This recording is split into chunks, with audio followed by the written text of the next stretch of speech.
दूसरा विश्व युद्ध मानवता पर एक ऐसा धब्बा है जो हमेशा बना रहेगा। माना जाता है कि दूसरे विश्व युद्ध ने करीब 1 करोड़ 20 लाख लोगों की जान ली थी। 200 से अधिक राजनीतिक बंदियों को जलाकर मार डाला गया। It is not about who did it. We as human beings, that's what we do. बात यह नहीं है कि ये किसने किया। इंसानों के रूप में हम दुर्भाग्य से अभी तक ऐसा ही कर रहे हैं, लेकिन अभी हम जिस तबाही की बात कर रहे हैं वो किसी बम के रूप में नहीं आएगी। यहां कोई धमाका नहीं हो रहा, ये चुपचाप हो रहा है। दुनिया का हर जिम्मेदार वैज्ञानिक कह रहा है कि सन 2045 तक हम दुनिया में 40% कम भोजन पैदा कर रहे होंगे और हमारी आबादी 9.2 अरब लोगों की होगी। अगर ऐसा हुआ तो दूसरा विश्व युद्ध भी इसके आगे छोटा लगेगा, क्योंकि अगर 40% कम भोजन उपलब्ध होगा तो ऐसा अनुमान है कि 6 महीनों में लगभग 1.5 से 1.7 अरब लोग मर सकते हैं।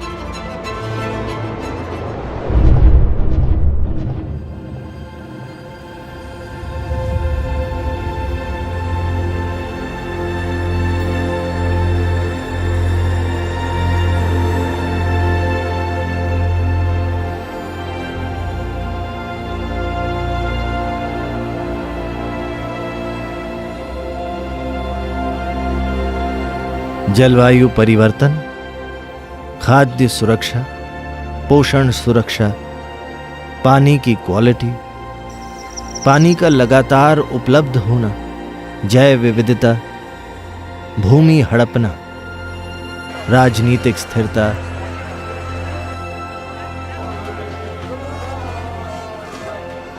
मानव स्वास्थ्य, खुशहाली, शांति, समृद्धि, मिट्टी इन सब का मूल आधार है।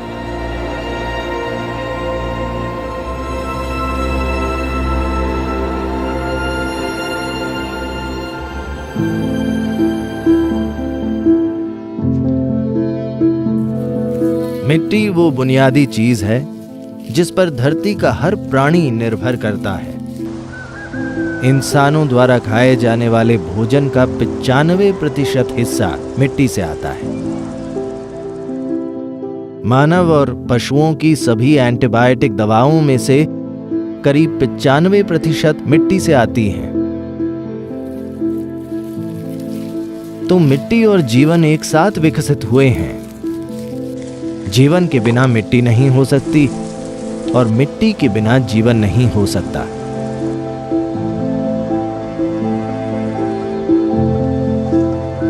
मुट्ठी भर मिट्टी में 5 से 7 अरब से भी ज्यादा सूक्ष्म जीव होते हैं, और जैसे हमारा शरीर काम करता है वैसे ही जो खाना हम खाते हैं दरअसल उसे हम खुद से पूरा नहीं पचा सकते। इसे पूरी तरह से पचाने के लिए जरूरी एंजाइम्स और एल्कलाइंस हमारे अंदर नहीं होते। हमारी आंत के सूक्ष्म जीवाणुओं या माइक्रोब्स के कारण ही हम भोजन को पचा पाते हैं। यही बात सभी पौधों और पेड़ों के लिए भी सच है। वो मिट्टी से पोषक तत्व खुद नहीं खींच सकते, उन्हें सूक्ष्म जीवों की मदद की जरूरत होती है।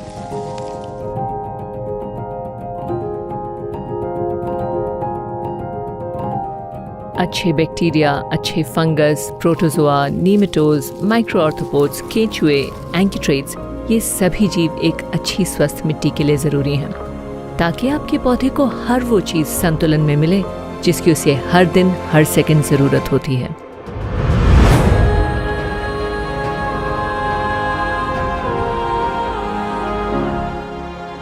मिट्टी के पहले 12 से 15 इंच ये धरती के 87% जीवन के लिए जिम्मेदार हैं, जिसमें मैं और आप भी शामिल हैं। आज हम ऐसी मशीनों का इस्तेमाल कर रहे हैं जो लगभग 12 से 14 इंच की गहराई तक जुताई कर रही हैं और उसे धूप में खुला छोड़ रही हैं। ये अपनी चमड़ी को उधेड़कर धूप में खड़े होने जैसा है। आप चीखने लगेंगे, जमीन भी यही कर रही है। जमीन चीख रही है लेकिन कोई सुन नहीं रहा है। जमीन को जोतकर खुला छोड़ दिया जाता है, जिससे सभी सूक्ष्म जीव मर रहे हैं।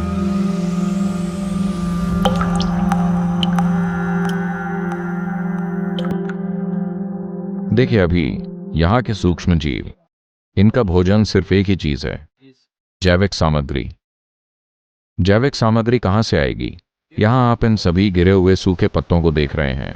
हम ना तो उन्हें उठाएंगे और ना ही झाड़ू लगाकर दूर करेंगे, हम इन्हें ऐसे ही छोड़ देते हैं। ये मिट्टी का हिस्सा बन जाएंगे। सिर्फ पेड़ों का हरा कचरा, चाहे वो घास हो या झाड़ियां, जो भी, या जानवरों के मलमूत्र ही मिट्टी में जैविक सामग्री डाल सकते हैं।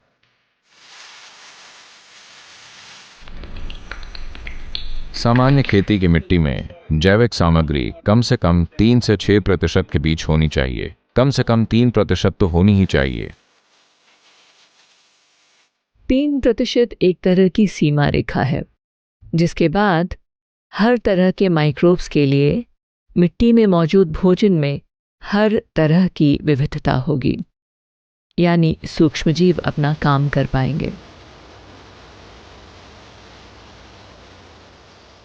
पश्चिमी दुनिया के ज़्यादातर हिस्से में हमने अलग अलग तरह के काम करने वाली ऐसी कई प्रजातियों को इस तरह नष्ट कर दिया है कि हम लगभग उस मुकाम पर खड़े हैं जहां से हम वापस नहीं आ पाएंगे।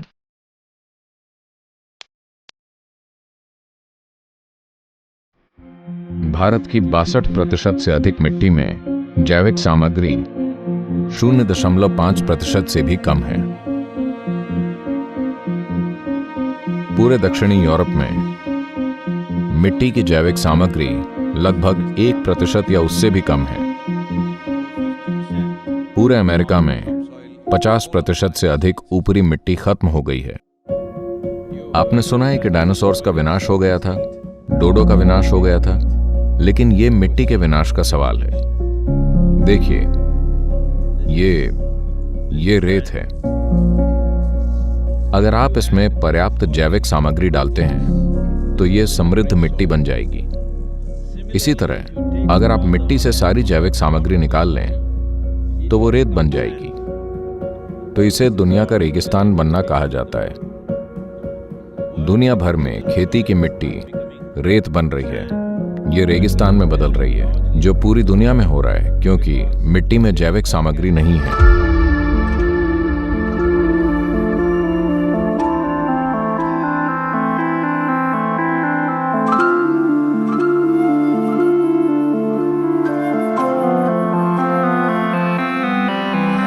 अभी हम जिस मिट्टी का उपयोग कर रहे हैं वो हमारी पीढ़ी की मिट्टी नहीं है। हम उस बच्चे की मिट्टी का उपयोग कर रहे हैं जो अभी पैदा भी नहीं हुआ है। हमें ऐसा करने का कोई हक नहीं है क्योंकि मिट्टी हमारी संपत्ति नहीं है। ये एक विरासत है जो हमें मिली है और जीवित मिट्टी की ये विरासत हमें छोड़कर जानी चाहिए, क्योंकि जब मिट्टी में समृद्धि नहीं होगी तो जीवन में समृद्धि का कोई रास्ता नहीं होगा।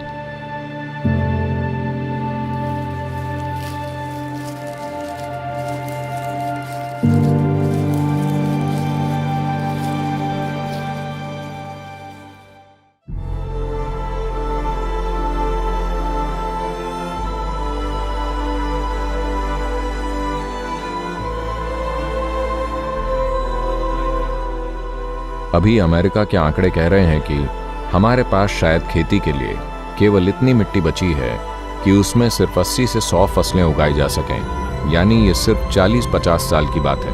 उसके बाद भोजन की गंभीर कमी हो सकती है और अच्छी जैविक भूमि या मिट्टी प्राप्त करना इस धरती पर लड़ाइयों का कारण बन जाएगा।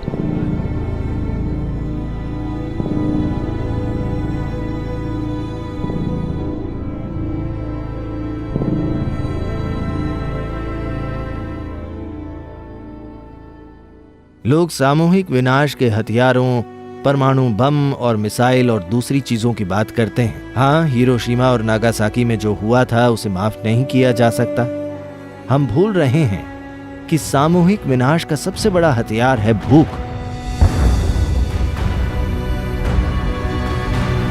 कुपोषण, गरीबी, स्वस्थ पर्यावरण की कमी। आज भी दुनिया में हर मिनट 16 से 17 मौतें भूख से होती हैं। दोस्तों, ये एक सामूहिक विनाश का हथियार है। अब दिसंबर 2019 में दुनिया में 61 करोड़ 90 लाख लोग भूखे थे। उसमें से 4 करोड़ भूखे लोग अमेरिका में थे। तो ये सिर्फ टिम्बकटू में या भारत के किसी हिस्से में या कहीं और नहीं हो रहा, ये अमेरिका में भी हो रहा है। मैं WFP के निर्देशक से बात कर रहा था जो अमेरिका से हैं। उन्होंने कहा कि सन 2035 तक शिकागो और इलिनॉय इलाकों में भयंकर अकाल पड़ सकते हैं,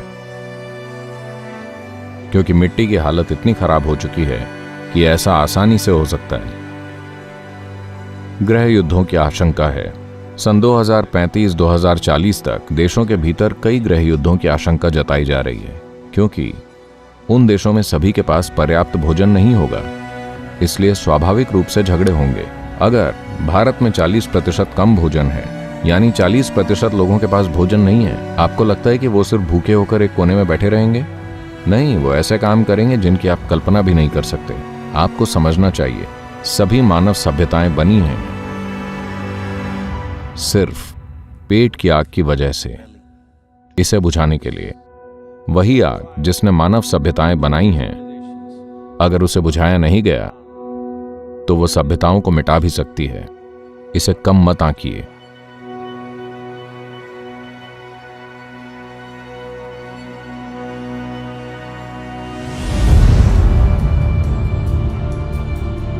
सन 1990 के बाद से अफ्रीका में लगभग 30 युद्ध हो चुके हैं। इनमें से 27 युद्ध उपजाऊ मिट्टी हासिल करने के लिए लड़े गए थे।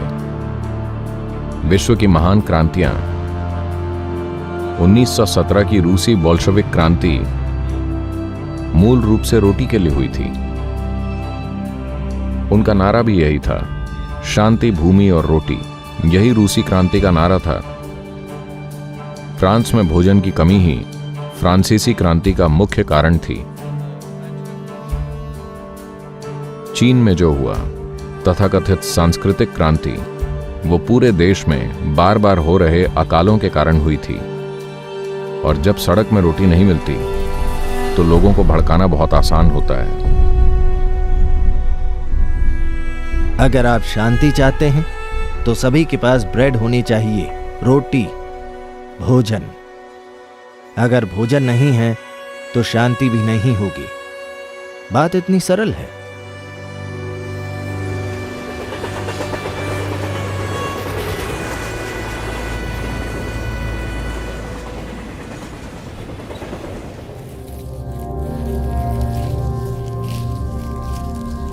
मिट्टी इंसानी पर्यावरण का वो हिस्सा है जिस पर सबसे कम ध्यान दिया गया है। मिट्टी के खराब होने का मतलब है पैदा होने वाले भोजन को आज के लिए और हमेशा के लिए खराब और बर्बाद होने देना। इंसानों को दूसरे जानवरों की तरह ही काफी जटिल आहार और कई पोषक तत्वों की जरूरत होती है, और ये पोषक तत्व हम अपने भोजन के माध्यम से प्राप्त करते हैं, और वो मूल रूप से मिट्टी पर निर्भर है। ऐसी मिट्टी जो पोषक तत्वों और मिनरल्स से भरपूर है, ये स्वस्थ आहार की एक ज़रूरी शर्त है। हमारे भोजन के पोषक तत्वों और आहार की क्वालिटी और मिट्टी की क्वालिटी के बीच एक सीधा संबंध है। तो कई लोग इसे अच्छे से समझ नहीं पाए हैं। आपको मिट्टी में पोषक तत्व डालने होंगे, नाइट्रोजन, पोटेशियम, सूक्ष्म पोषक तत्व, कैल्शियम, मैग्नीशियम, जैविक सामग्री, ऐसी चीजें जो मिनरल से भरपूर हैं। इसे किसी न किसी रूप में मिट्टी में वापस डालना ही होगा, तभी मिट्टी उपजाऊ होगी। मिट्टी भूसा, अनाज और जड़ें पैदा करती है। मेरा मानना है कि अगर लोग अनाज ले लें और जड़ों और भूसे को मिट्टी में वापस डाल दें ताकि मिट्टी को उत्पादन का अपना हिस्सा मिल सके, तो ये अच्छा होगा।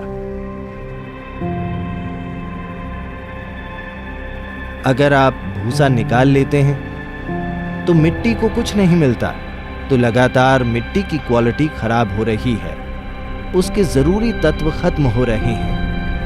इसी को मिट्टी की सेहत खराब होना कहते हैं। और जब मिट्टी की सेहत खराब होती है तो उस पर रहने वाले लोग भी ज्यादा से ज्यादा दुख पाते हैं।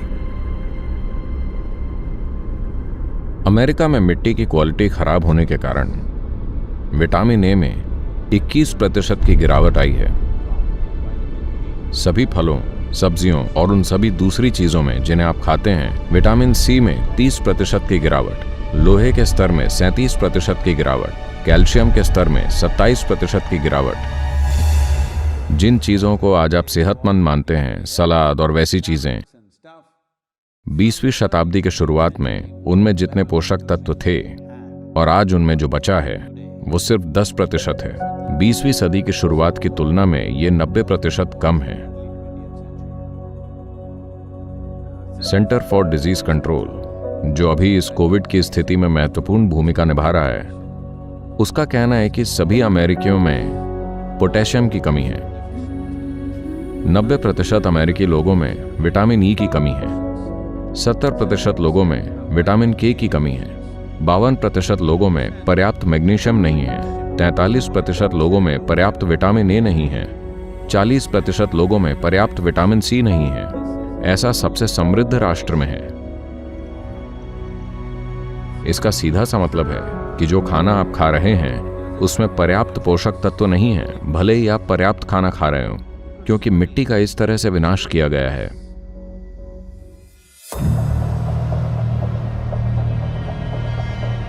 एक गंभीर समस्या जिसका दुनिया अभी सामना कर रही है वो ये है कि सन 2030 तक 1.6 अरब लोगों के पलायन की आशंका है। इसमें से 0.9 अरब लोग अफ्रीका से आएंगे। देखिए, जब लोग अव्यवस्थित तरीके से पलायन करते हैं तो वो एक भयंकर दौर से होकर गुजरते हैं। खासकर महिलाएं और बच्चे सही योजना के बिना होने वाले पलायनों में वो जहां उन्हें हर तरह के अनजान इलाकों से मजबूरन गुजरना पड़ता है, उनके साथ भयंकर चीजें होती हैं। किसी के भी साथ ऐसा नहीं होना चाहिए। सभी युवतियां 14 से 18 साल की उम्र के बीच की युवतियों का बहुत ज्यादा शोषण किया जा रहा है। ऐसा अनुमान लगाया जा रहा है कि भारत में अगले 8 से 10 सालों में लगभग 22 करोड़ लोग शहरों में चले जाएंगे। मुझे बताइए, क्या आपके शहर में इतनी जगह है कि उसमें और 2-3 करोड़ लोग आ जाएं? ऐसा पूरी दुनिया में बड़े पैमाने पर होगा।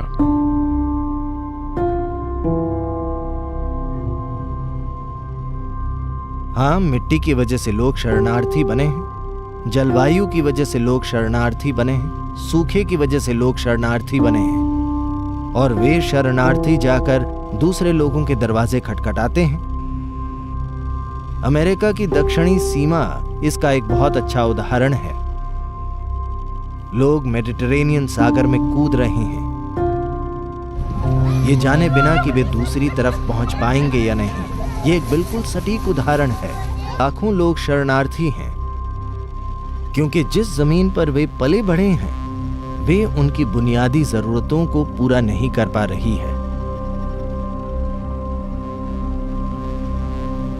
आखिरकार समाधान यही है कि हमें यह पक्का करना होगा कि मिट्टी उनकी मदद करे।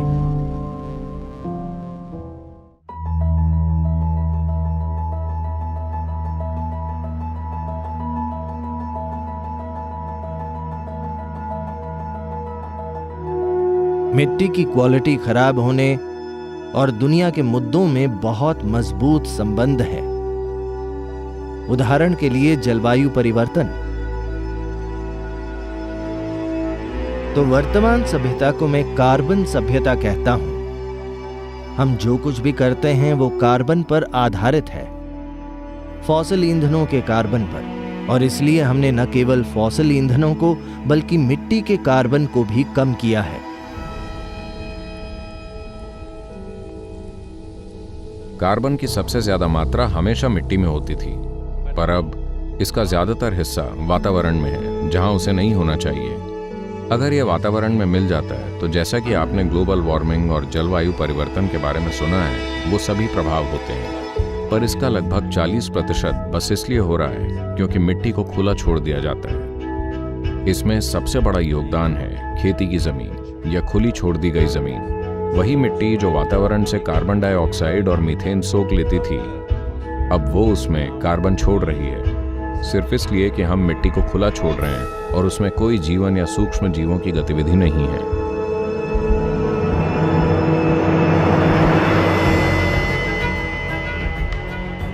जब दुनिया का औसत तापमान 0 से 1 हो जाता है तो एक बड़ी बात है। 1 से 2 होना ये बहुत बड़ी बात है। 2 से आगे बढ़ना यानी आप आपदा का सामना करने वाले। अब हम 3 डिग्री सेल्सियस तक गर्म होने की ओर बढ़ रहे हैं और हमने ऐसा बहुत जल्दी कर दिया है। मेरा मतलब है पृथ्वी पर तापमान बहुत ज़बरदस्त तरीके से बढ़ रहा है।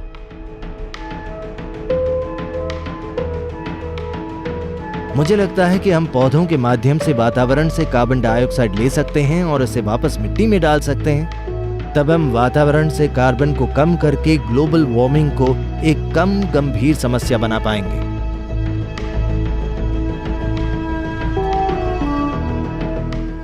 आधुनिक विज्ञान के अनुसार अमेज़न के वर्षावनों का ब्राजील का हिस्सा, जो हजारों सालों से एक कार्बन सोखने वाला कार्बन सिंक था, ये धरती के सबसे महत्वपूर्ण कार्बन सिंक्स में से एक था, पर अब ये कार्बन का स्रोत बन गया है। तो ये पहले ही बदल चुका है और ये जितना कार्बन ले रहा है उससे ज़्यादा कार्बन छोड़ रहा है। तो अब मिट्टी पहले से कहीं ज़्यादा महत्वपूर्ण हो गई है। ये हमारे अस्तित्व का सवाल बन चुकी है।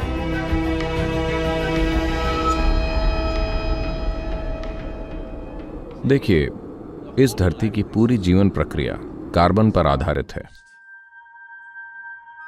तो यही बात घास के तिनके पर लागू होती है, नारियल के पेड़ पर लागू होती है, इस धरती के हर दूसरे प्राणी पर लागू होती है। सभी की बुनियाद कार्बन है। ये सारा कार्बन कहां से आ रहा है? इस धरती पर सृष्टि के विकास की प्रक्रिया का एक महान चमत्कार है फोटोसिंथेसिस। सूर्य से आने वाली असीमित ऊर्जा का उपयोग करके वातावरण में कार्बन को सोखा जाता है और ये कार्बन लाखों सूक्ष्म जीवों या माइक्रोब्स के माध्यम से प्रक्रियाओं की एक पूरी श्रृंखला से गुजरकर मिट्टी में जमा हो जाता है। What gets stored in this way? सूक्ष्म जीवों के 3-4 चक्रों से इस तरह गुजरकर जो कार्बन जमा होता है वो कम से कम 1000 वर्षों तक जमा रहता है।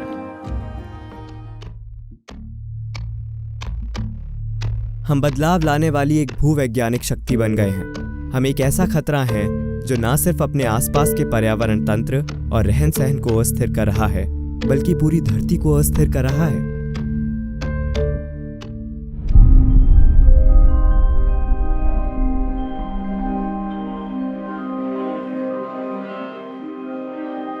संयुक्त राष्ट्र का कहना है कि हमारे पास सिर्फ 60 साल तक खेती करने के लिए मिट्टी बची है, तो 50 सालों के अंदर धरती पर एक गंभीर भोजन का संकट आएगा। शायद एक बड़े अकाल को रोकना मुश्किल होगा। मुझे पता है कि लोग हमेशा कहते हैं कि हम केवल 60 साल और खेती कर पाएंगे। हाँ, लेकिन वो बात हमने 10 साल पहले ही कह दी थी। अब सिर्फ 50 साल बचे हैं। मिट्टी खुद जीवित है, इसमें कई सारे प्राणी रहते हैं और जब वो प्राणी मार दिए जाते हैं तब मिट्टी स्वस्थ नहीं रहती, मिट्टी जीवित नहीं रहती।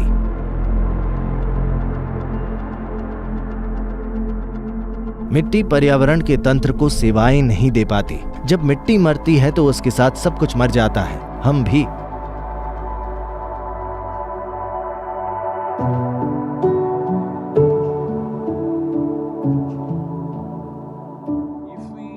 अगर हम इसे अभी ठीक करना शुरू कर दें तो 15 से 25 सालों में हम काफी हद तक सुधार कर सकते हैं। हम उस मुकाम से दूर आ सकते हैं जहां हम पहुंच चुके हैं। पर अगर हम इसे 30 से 40 साल तक ऐसे ही छोड़कर फिर ऐसा करने की कोशिश करें तो मिट्टी में फिर से जान फूंकने में 150 से 200 साल लगेंगे। तो इसका उद्देश्य ये नहीं है कि हर चीज की बस एक बुरी तस्वीर सामने लाई जाए। This is a moment of responsibility. ये एक जिम्मेदारी का पल है कि इंसानों के रूप में अगर अभी हम उठ खड़े हों तो हम इसे पलट सकते हैं।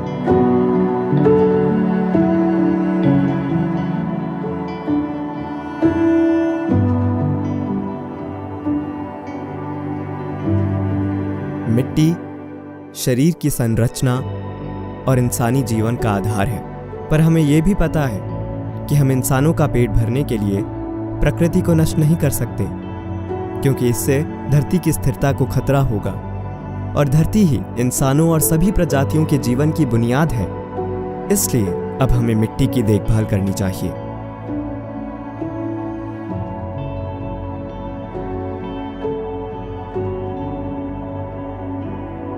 जहाँ तक मिट्टी की खराब होती क्वालिटी की बात है, तो कुछ करने के मुकाबले कुछ न करना हमें कहीं ज़्यादा महंगा पड़ेगा।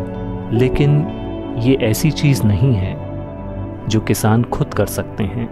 इसके लिए अगर वैश्विक नहीं तो एक बड़ी क्षेत्रीय पहल होनी चाहिए।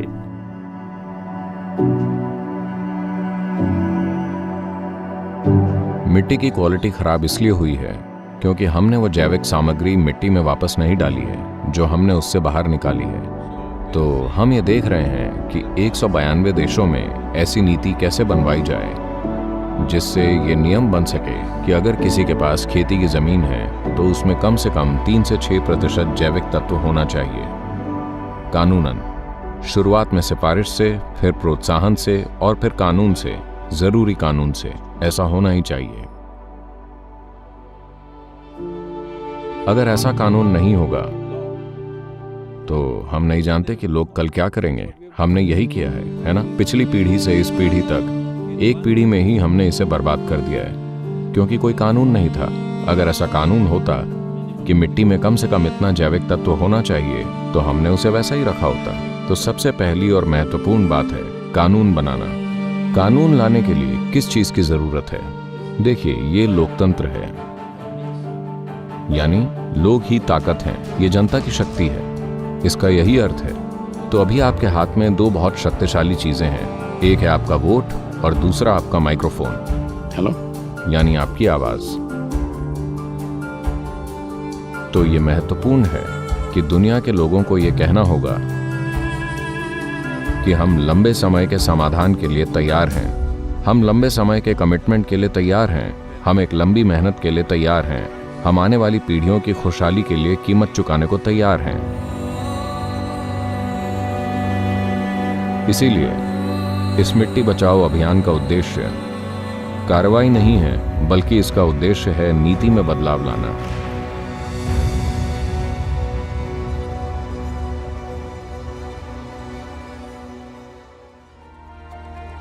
इसके एक हिस्से के रूप में मैं 65 साल का हूं और मैं नागरिकों का समर्थन जुटाने के लिए 24 देशों से गुजरते हुए मोटरसाइकिल से 30,000 किलोमीटर की यात्रा कर रहा हूं। हम कोशिश कर रहे हैं कि इन 100 दिनों में करीब 3 से 3.5 अरब लोग मिट्टी के बारे में बात करें। 21 मार्च से लेकर 100 दिन तक हम चाहते हैं कि पूरी दुनिया मिट्टी के बारे में बात करे। UNCCD इसमें हमारे भागीदार हैं। हमने वर्ल्ड फूड प्रोग्राम के साथ भी कुछ साइन किया है और FAO और दूसरे संगठनों के वैज्ञानिक हमारे साथ काम कर रहे हैं। वर्ल्ड इकोनॉमिक फोरम भी बिल्कुल हमारे साथ है। इसमें ज़्यादातर सरकारें शामिल हो गई हैं। राज्यों के प्रमुख इस रैली को हरी झंडी दिखाएंगे। अभी मैं यही रचने की कोशिश कर रहा हूँ कि अगर 3.5 अरब लोग बोलते हैं तो ये मतदाताओं का 60% होगा। अगर 60% मतदाता बोलते हैं तो ऐसी कोई सरकार नहीं है जो लोकतांत्रिक रूप से स्थापित सरकारों में इसे अनदेखा करेगी। इसे संभव बनाने के लिए आप सभी को अधिक से अधिक लोगों तक पहुंचना चाहिए। दुनिया के कई लीडर्स और प्रभावशाली लोग पहले से ही इस अभियान में भाग ले रहे हैं। इसका हिस्सा बने और आइए इसे संभव बनाएं। For my part, as much as I can contribute. And the movement that you are taken up, I could not expect any more God's blessing than that. Sadhguru, and this campaign is so important. We're going to save the soil. Do your part. And saving the soils. And our planet's future depend on it. Sadhguru, save soil, my friend. Save soil. Let's make it happen. TM Barbuda is part of the Save Soil mission. We commend you for what you're doing. That is why we are happy to sign the MOU. The science and philosophy that backs the thought behind yoga is tremendous. Save soil, Let's make it happen. Save the soil. We know what we must do, so let's make it happen. Let's make it happen. Let's make it happen. Let's make it happen. Let's make this happen. Let us make it happen. Let's make it happen. Let's make it happen.